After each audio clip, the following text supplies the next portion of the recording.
Hello tout le monde, j'espère que vous allez bien. On se retrouve aujourd'hui pour un nouvel épisode de Hacker Ouvert, le podcast qui donne la parole à des femmes et des hommes qui ont un parcours, une voix et surtout une vérité.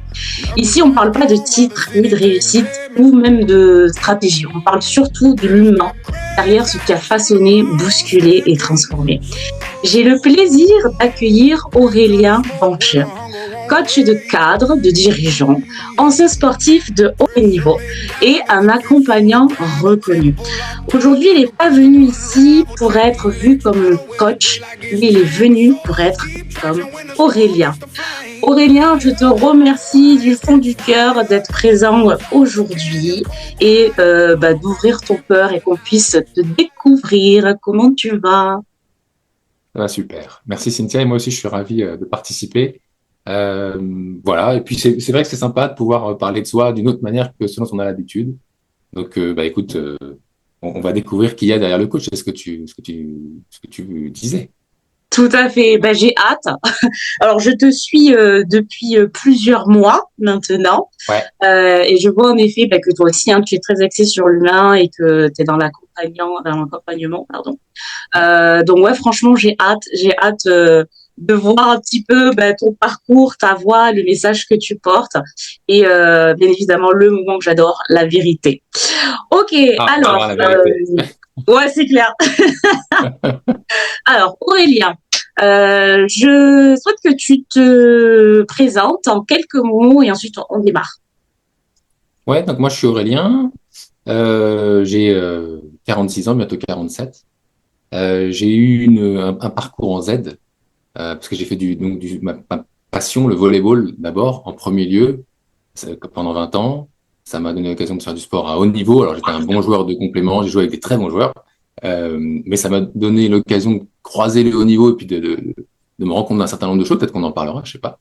Et puis après, à un moment, il fallait manger quand même, parce que le volleyball n'est pas le sport le plus rentable qui soit. Donc, je suis rentré dans la banque, j'ai passé 15 ans, je suis rentré à l'accueil, tout en bas, et puis j'ai eu une progression assez rapide jusqu'à être manager et finir d'ailleurs en faisant la gestion de projet au siège de cette banque dans laquelle je bossais. J'ai eu l'occasion à un moment de retourner sur les bancs de l'école à 36 ans, et 10 ans maintenant, pour être formé pour devenir cadre dirigeant. Et c'était un moment de bascule pour moi, que ce soit pour ma vie pro ou pour ma vie perso, parce que ça a fait exploser ma vie perso, ce que j'avais anticipé d'ailleurs au préalable, parce que j'avais refusé une première fois de le faire. Et ça m'a complètement ouvert les chakras. Et donc, j'ai continué à faire de la gestion de projet et je m'y éclatais.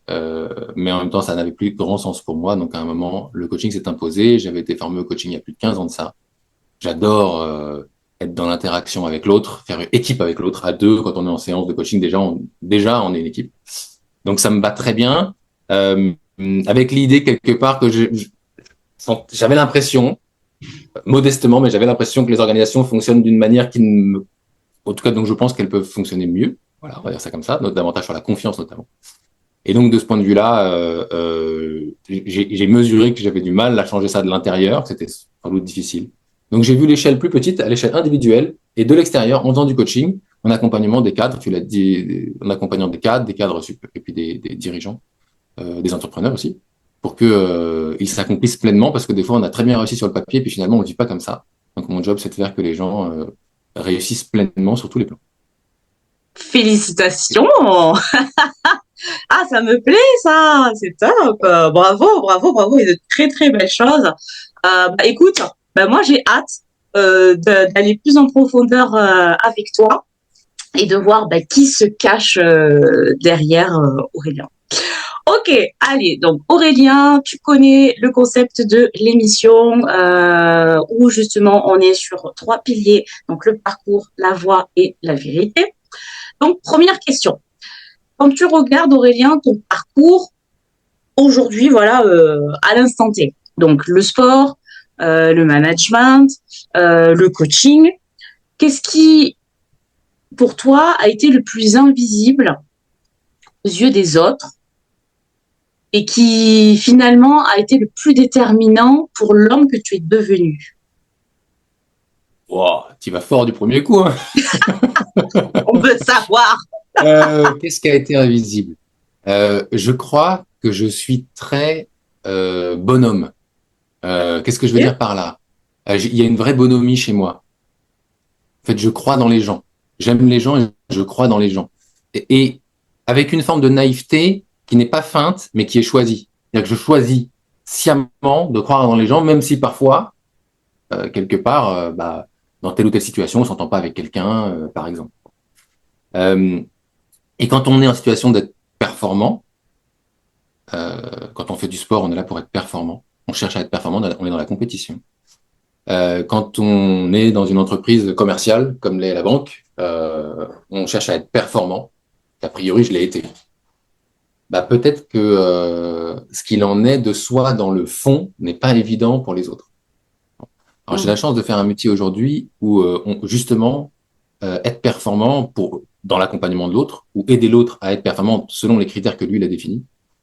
Ça devient, c'est complètement en adéquation avec le fait justement d'être très humain, d'être très proche, de croire dans l'autre, d'être bienveillant, voilà. Mais je crois que c'était pas si évident que ça, peut-être.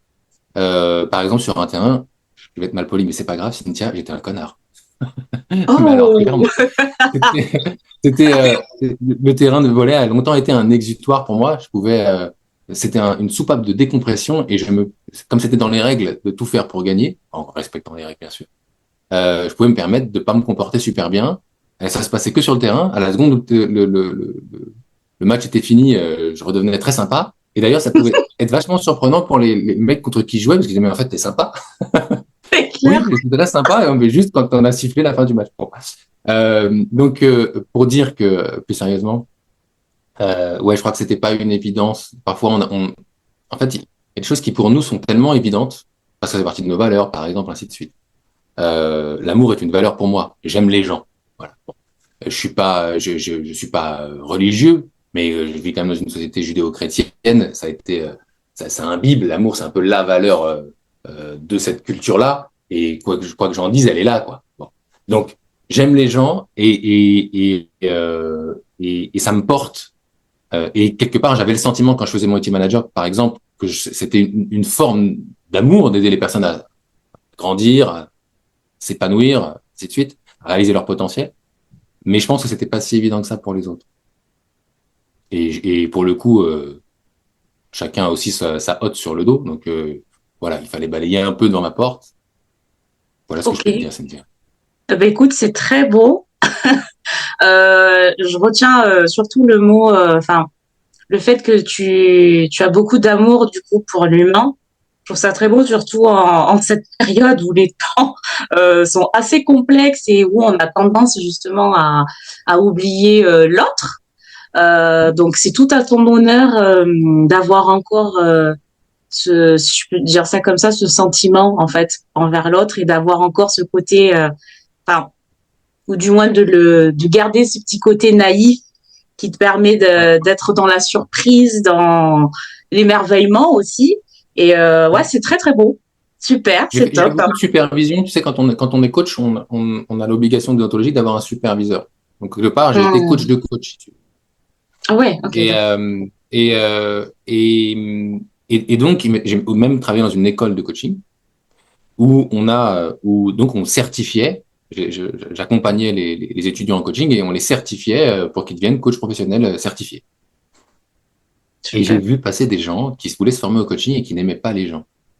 Alors ça, c'est incompréhensible pour moi. Tu vois, il y a un truc là, il y a un truc qui va pas, quoi. Quand même, quand tu fais du coaching, tu passes des journées entières. Parfois, il m'est arrivé au début, tu sais, quand tu commences le métier, tu peux te faire la main, donc tu as beaucoup de coaching en parallèle. Moi, parfois, j'ai eu 30 coachings en parallèle. C'est gigantesque, c'est énorme. Wow. Aujourd'hui, je peux plus le faire, hein, clairement. Émotionnellement, c'est très exigeant.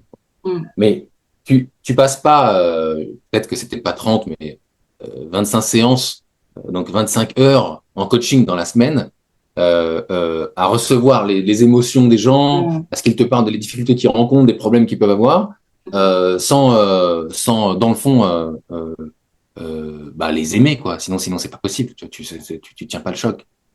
Et d'ailleurs, je connais plein de très bons coachs qui coachent finalement assez peu, qui ont beaucoup de formations, par exemple, parce que entendre les problèmes des gens toute la journée, c'est pas possible pour eux, quoi. Et je respecte ça. Et c'est des gens d'ailleurs qui aiment pour autant les personnes avec qui ils bossent, quoi. Mais je pense que ce qui fait la diff pour moi, c'est ça, c'est que en fait, dans le fond, j'aime les gens que j'accompagne, quoi. Au sens noble du terme, on est bien d'accord. Hein. Si ma femme regarde ça, elle va pas du tout aimer. Mais on est d'accord, on s'entend sur ce que ça veut dire. C'est clair. En tout cas, bravo. Et c'est vrai, tu mets l'accent sur l'énergie. Et c'est vrai que quand on rentre dans un coaching, bien évidemment qu'on va recevoir les énergies, les émotions. Ça va vibrer en fait. Donc ouais, faut être prêt. Faut être prêt. Il faut. Pour ma part, tu peux pas dire que tu rentres dans un accompagnement sans être dans l'écoute, puisqu'à un moment donné, le coaching va peut-être partir sur euh, une confidence qui n'est pas forcément axée sur le coaching de base. Donc, tu dois rentrer un peu dans ce truc de, OK, je suis là, je t'écoute. Et de ce que tu me dis, bah, peut-être que le coaching va prendre une autre ampleur. Donc, je comprends à 100% ce que tu dis. Sur l'accès, sur le pilier lié à la voix. Donc, en fait, j'aimerais savoir, pendant longtemps, ta voix intérieure, elle t'a accompagné. Tu portes un message, tu ressens des choses. Et en fait, c'est celle qui t'a donc poussé à avancer, à performer, à réussir. Maintenant, qu'est-ce qu'elle te disait, cette voix intérieure? Quand t'as pris le temps de faire peut-être des moments, je te dis une bêtise, hein, peut-être des moments de méditation, des moments de pause, qu'est-ce que tu ressentais en fait? Euh, Bah, tu vois, le fait d'être utile, c'est pas ce qui m'intéresse. Si je peux te le dire comme ça, mais c'est pas vrai. Je trouve quand même l'utilité, ça peut être extrêmement violent pour les gens. On pourrait en parler, mais tu vois, c'est une des définitions de l'éthique, c'est de dire qu'on fait ce qui est le plus utile. On appelle ça les éthiques utilitaristes. L'éthique, on va dire que c'est la science qui t'aide à choisir ce que tu vas faire quand il y a un dilemme. Bah, faire ce qui est le plus utile au plus grand nombre, oui, mais si c'est au détriment d'une minorité ou même d'un seul, ça me convient pas. L'utilité, c'est quelque chose qui me dérange avec. Donc, je vais pas te répondre ça. Je vais pas te répondre que ce qui me motive, c'était d'être utile. C'est pas vrai. Mhm. Non. Par contre, euh, le fait d'avoir des relations vraies avec les gens, ça, quand même, c'est un vrai moteur. Et ça va avec quelque chose qui est de l'ordre d'être un passeur.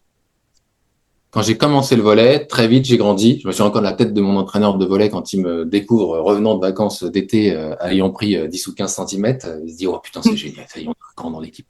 Je vais avoir dépassé le mètre 90 à ce moment-là. Bon. Euh, euh, et en fait, moi, je voulais jouer à la passe. Au volley, ça t'as des attaquants, et puis t'as un passeur, qui est le mec qui en fait, va rarement avoir d'action vers l'adversaire, mais qui va bonifier le ballon qu'il reçoit pour mettre l'attaquant dans les meilleures dispositions. Moi, j'avais envie de faire ça. Et on m'a répondu non, avec la taille que tu fais. À l'époque, c'était pas encore, c'était le début des années 90, donc c'était pas encore la mode des grands passeurs. Il y a eu la mode des grands passeurs à la fin des années 90, chez loupé le coche.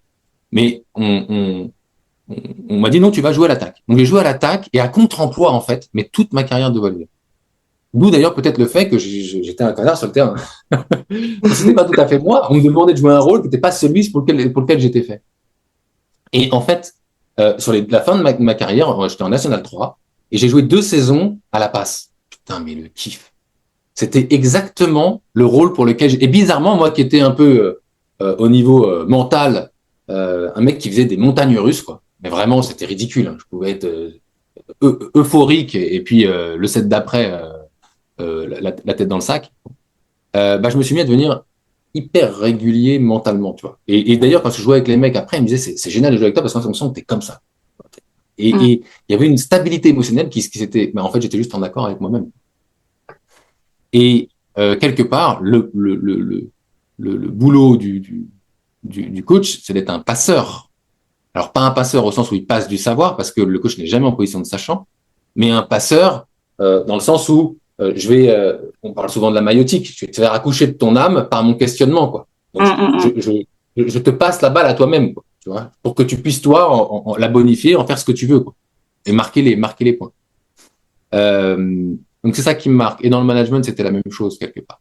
C'est-à-dire qu'au départ, j'ai été un bon commercial, et puis après, quand je suis devenu manager, un manager, il apprend à faire. Il a passé un certain stade de taille critique d'équipe. De toute façon, il n'a plus le choix que de faire. Il ne peut plus faire lui-même. Donc, il y avait cette notion-là aussi de passer le message, passer, être un passeur. Moi, c'est ça qui me motive, ça qui me donne un sens à ma vie dans le fond. Tu vois. Passer, passer, passer le cap. Ok. Merci beaucoup, Aurélien, euh, de nous donner ce message. Et je trouve que c'est une belle représentation. Du coup, liée au sport, j'apprécie beaucoup. Je pense que ça va parler à beaucoup. Enfin, moi, ça me parle. Donc, j'espère que ça va parler à beaucoup. Maintenant, sur la troisième partie, donc qui est axée sur la vérité. Alors, si aujourd'hui tu mets de côté en fait ton rôle d'expert, enfin, ton rôle et puis surtout ton expertise, ton image professionnelle, quelle vérité tu pourrais dire sur toi ou sur l'épanouissement, sur ton épanouissement en fait, que t'aurais pas dit il y a quelques années en arrière, t'aurais pas Facile. osé dire. C'est trop facile. Bah, si, ça va en plus avoir un rapport avec l'amour. On va boucler avec le départ de notre discussion. J'ai un scoop, Cynthia. Ah, ça me plaît C'est un ça. scoop dingue. Alors, c'est pareil, ça n'aurait pas été évident avant que ça n'était pas le cas. Les gens auraient juré que c'était le cas. Mais en fait, c'était pas du tout le cas. Donc, je vais dire, le scoop, il est simple. Ça va tenir en une phrase. En fait, virgule, je m'aime. Point. Voilà, c'est ça, cette vérité. En fait, je m'aime. En fait, je m'aime bien. Voilà. Ça a été une vraie construction. Ça a demandé du temps, des années. Sans doute que plein de gens auraient eu l'impression que je m'aimais beaucoup. Mais c'était pas vrai. C'était tellement pas vrai que je donnais l'impression que c'était le cas. Bon. Non, en fait, je m'aime. Je m'aime bien. J'aime bien le mec que je suis devenu, que je continue à devenir. J'aime bien.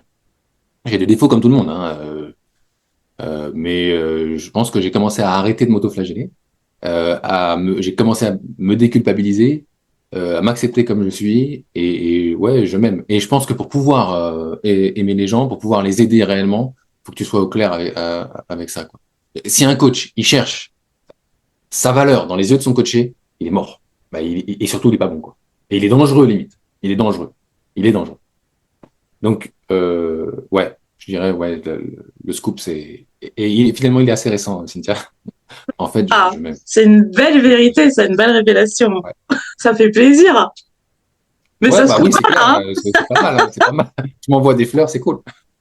Mais tu as bien raison. Mais il faut, moi, j'invite les gens à s'aimer.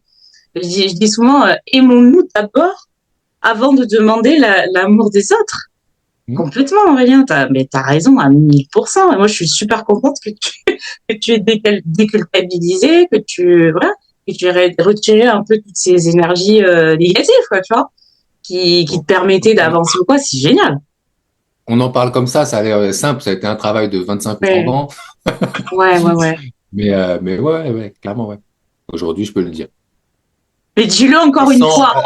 avec humilité et sans grandiloquence, ouais, juste, ouais, en fait, voilà, je m'aime.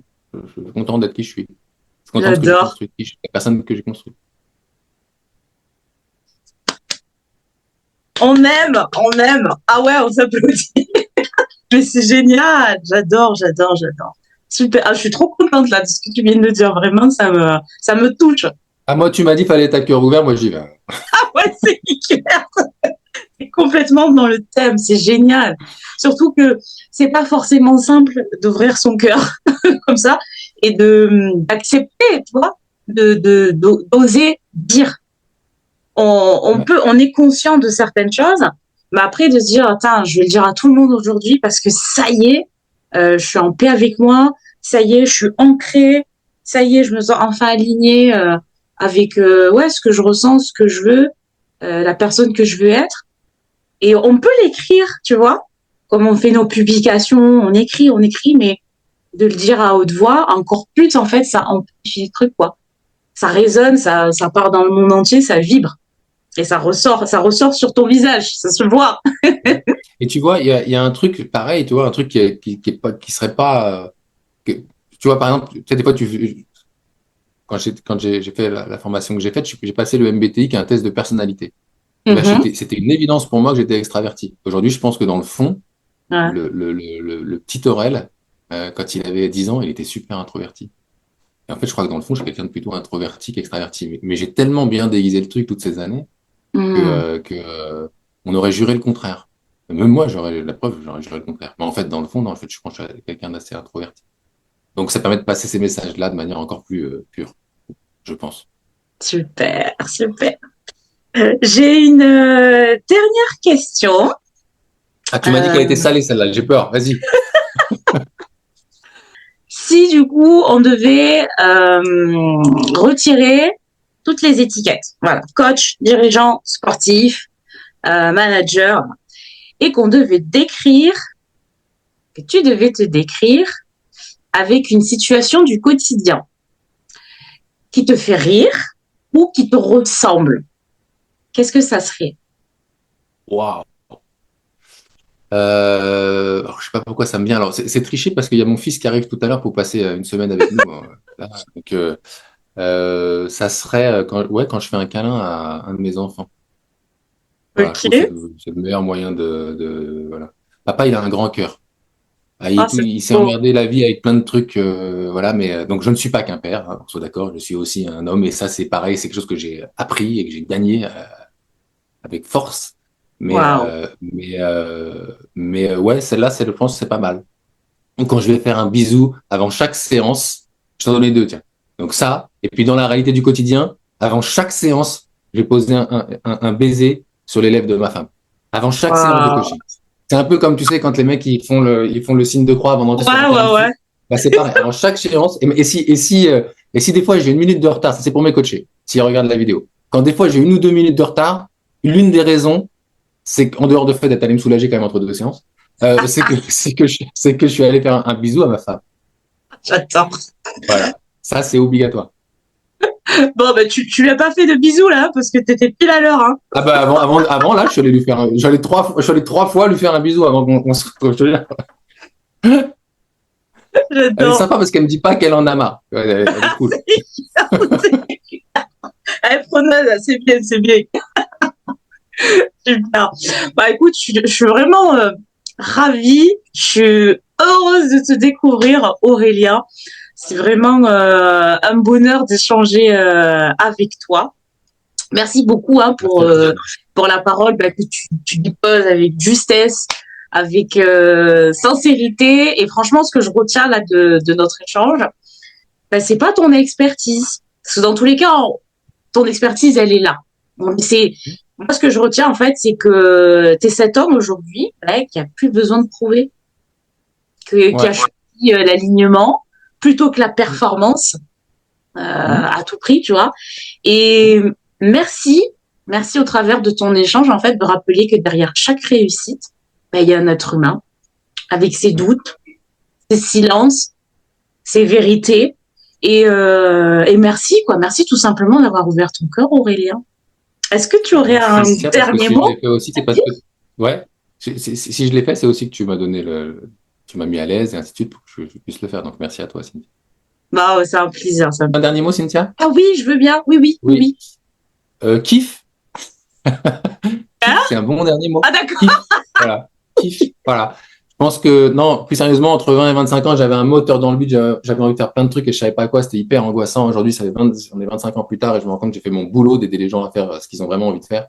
Mhm. Euh, on peut très bien gagner sa vie en faisant ce qu'on aime. On peut kiffer sa vie professionnelle et sa vie en général. Euh, c'est complètement faisable. Il faut s'y mettre, jalon par jalon. Et c'est ce que j'aide à faire les gens au quotidien. C'est ma vocation. Voilà. Donc, le kiff, c'est le bon mot de la fin, je crois. Je retiens ce mot-là. Je vais kiffer, Aurélien. Parfait. Promis, Kiff. promis, je vais kiffer. Hein, et vous aussi, vous allez kiffer hein, toute la communauté voilà, de hackers ouverts. N'oubliez pas, voilà, dans ce podcast, ce sont des parcours, des voix, des vérités. Et aujourd'hui, c'est celle de Aurélien, voilà, que nous avons eu le privilège d'entendre. À nouveau, merci beaucoup Aurélien Merci à toi. pour ta présence, pour cette belle énergie que tu as dégagée et pour le fait que tu nous rappelles qu'il faut nous aimer avant tout. Donc ça, aimez-vous, aimez-vous les uns les autres, comme on dit. Et on se dit à très bientôt pour un nouvel épisode de cœur ouvert. Salut. Salut Cynthia. Ciao Aurélien, à bientôt. Salut à tous. Merci beaucoup.